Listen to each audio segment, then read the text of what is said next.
Hello everybody and welcome back to Matty Reacts, a channel where we take a look at things we never watched or listened to before.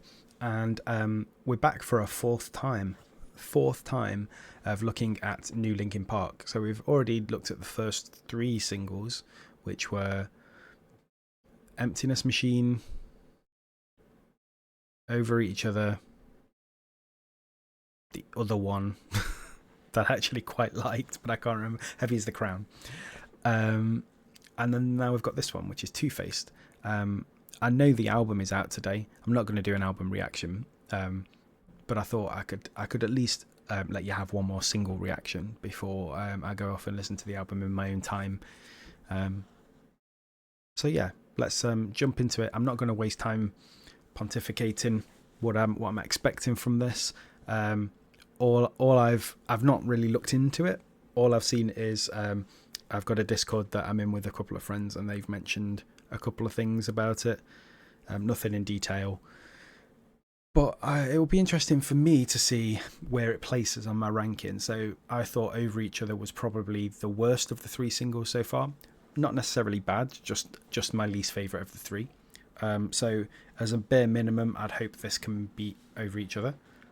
But let's see if it does.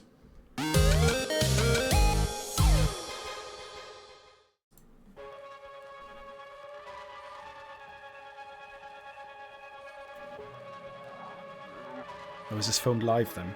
Looks like it. Or maybe not. Just on a stage. Okay.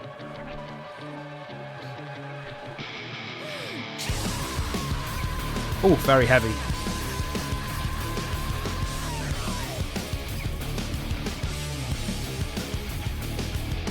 Last time I was hanging by a thread, trying to say I'm not, but I'm in it over my head. That's when I figured out where it led, beginning to realize that you put me over the edge. Your truth's not rigid, your rules aren't fair, the dark's too vivid, the light's not there. I start to give in, but I can't bear to put it all behind. I run into it blind like.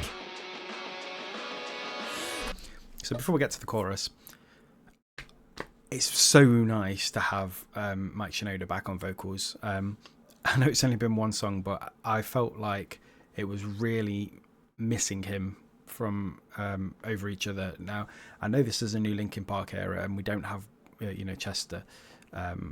But now we don't have Chester. Mike's kind of the link to the old sound of Linkin Park. And I felt like, yes, they're going to have to do songs where it's only Emily singing and not Mike. But it just doesn't sound quite right yet. and obviously, like I say, it was my least favorite of the three songs so far. Maybe that's got something to do with it. Maybe I need a bit of Mike Shinoda in the song for it to sort of pick up. So far, I'm enjoying this one.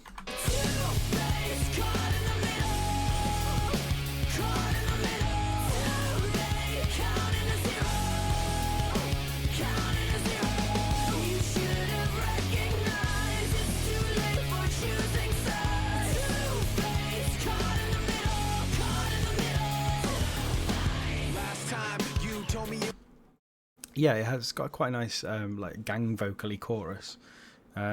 This is probably the heaviest of the four singles I've heard so far. Maybe the first one, maybe Emptiness Machine was quite heavy in the chorus, but the riff feels stronger, heavier, dirtier than the previous ones. I like it. It wasn't true, and pointing every finger at things that you didn't do. So that's right. And those sort of high pitched synth like ding ding in the background, that's very Linkin Park. I kept missing the clues and never realized that the one that did it was you. Your truth's not rigid, your rules aren't fair, the dark's too vivid, the light's not there. I start to give in, but I can't bear to put it all behind. I run into it blind like two-faced, caught in the middle, caught in the middle, too late, counting a zero, counting a zero. You should have recognized it's too late for choosing sides. Two-faced, caught in the middle, caught in the middle. I really like that the two-faced at the end of the chorus. It really sort of ties up the chorus really nicely, and it lets you go back into the verses or the bridge or whatever, in a really like nice way. Yeah, I think this might even be my favourite so far, actually. Yeah, I think it is. I think this is my favourite of the 4 so far. Unless it does something really wrong in the next minute, in which case I might rescind that. But as things currently stand, it's, I think, probably my favourite of the 4 so far. It's just really strong. It sounds like Linkin Park, but it sounds fresh. It sounds heavy, but it's also really accessible. One of the main things that I often talk about with friends is sort of how sometimes people can be really judgmental in music circles and really sort of gatekeepery. There are some bands, I mean, Linkin Park are, not quite on the same scale, I would say, but there are some bands like your Good Charlotte's, like your early Sum 41s, your Simple Plans, that are sort of considered as these gateway bands into heavier music, and sometimes that the music fans don't appreciate that everybody starts somewhere. The bands that I just named, Good Charlotte, early Sum 41, they were the first heavier bands that I listened to. I was very much into pop music as a kid. I mean, I'm still into pop music, I just like both now, but I didn't really listen to rock music as a kid, in any of the subgenres of it, and they were the first ones I started listening to, and then that got me into more bands. I don't think I'd have gotten into a lot of my favourite bands. I wouldn't have gotten into without those gateway bands, and I think songs like this are really important because they sound heavy, but they don't exclude people. Like they're still really catchy, and they've got a lot of pop sensibility about them, and songs like this can act as a gateway for people to get into more Linkin Park. And if they don't know Linkin Park and they don't know Chester, they've got such a back catalogue to dive into, and even if they go, let's listen to more Linkin Park, or no, I don't quite like this, they've now got an experience of heavier music, and they've got similar bands that they can go and look into.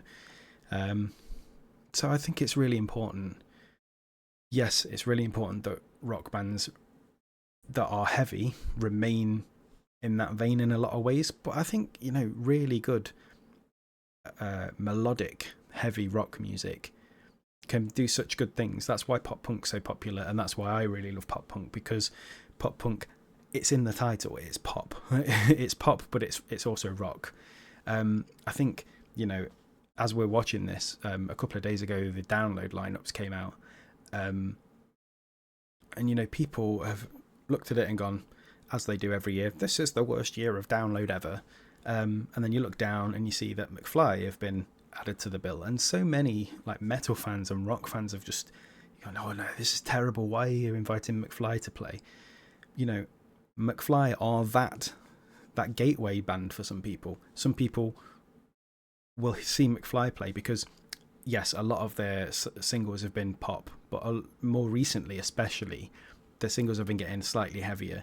And if you've ever seen them live, either actually play or just live on live videos on YouTube, you'll see that they're all really capable rock musicians, and their shows are often heavier than the single versions of their songs.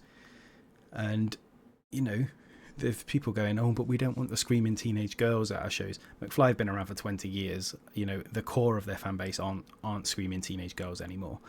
And even if they were, so what?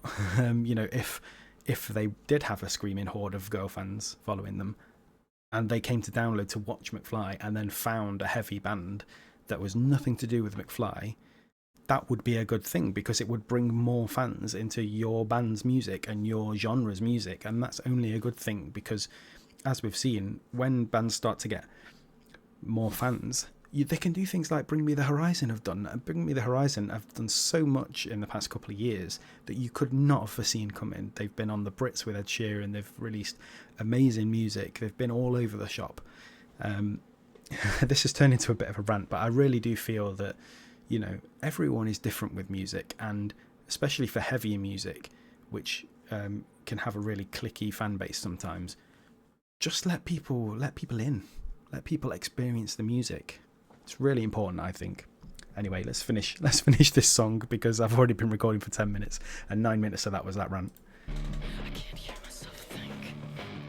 Ooh, breakdown. I can't hear myself think. Stop yelling at me!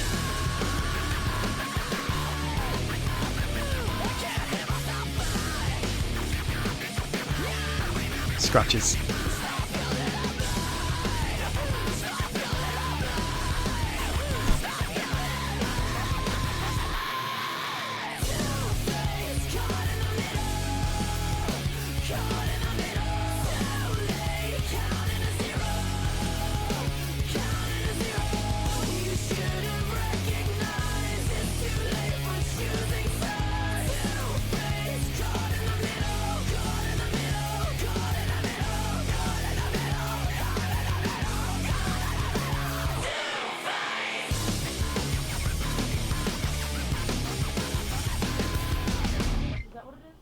That's what it is. Oh no, he did the thing. He did the jinxy thing. I can't do it. Where you say where you make like an R sound with your T's. Can't do it. That's what it is. No, that's what you're getting. Anyway, yeah, I think I've said it all.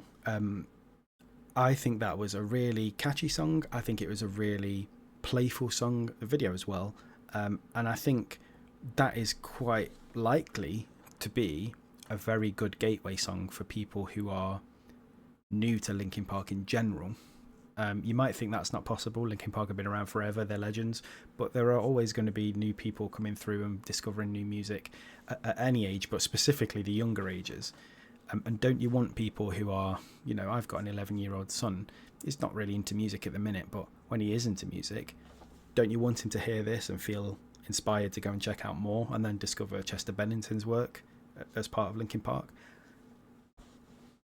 Yep, I would. So I don't think it's a bad thing. I think it's a good thing. It was heavy, but it was poppy, but not poppy like the artist Poppy.